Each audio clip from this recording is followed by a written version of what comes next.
জীবনে কখনো স্ত্রীকে কাঁদিও না। মনে রাখবে, তোমার মুখে হাসি ফোটানোর জন্য সে নিজের বাবা মাকে ছেড়ে তোমার কাছে চলে এসেছে। স্ত্রীর চোখে পানি আসতে দিও না, কেননা স্ত্রীর চোখে পানি ঝরলে স্বামীর রুজি রোজগার থেকে বরকত উঠে যায়। স্ত্রীকে খাইয়ে দেওয়া সুন্নত, ঘরের কাজে সাহায্য করা সুন্নত, স্ত্রীর সাথে হাসি মশকরা করা সুন্নত। স্বামী স্ত্রীর সম্পর্ক হওয়া উচিত হাত ও চোখের মতো। যদি হাত ব্যথা পায় তাহলে চোখ কাঁদে, আর যদি চোখ কাঁদে তাহলে হাত দিয়ে অশ্রু মুছে দেয়। স্ত্রী অসুস্থ হলে খুব কম স্বামী তাদের স্ত্রীর পাশে থাকে ও সেবা যত্ন করে।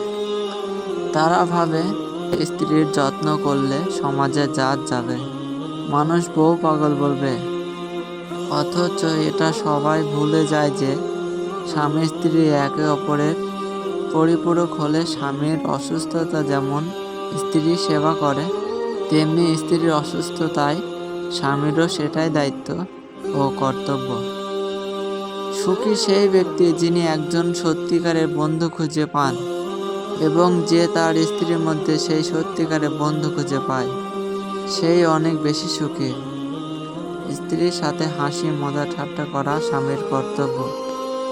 তোমাদের মধ্যে সেই সবচেয়ে উত্তম যে তার স্ত্রীর নিকট ভালো। স্ত্রী ভালো হলে বেকার ছেলেটাও প্রতিষ্ঠিত হওয়ার সম্ভাবনা থাকে, আর স্ত্রী খারাপ হলে প্রতিষ্ঠিত পুরুষ ধ্বংস হয়ে যায়।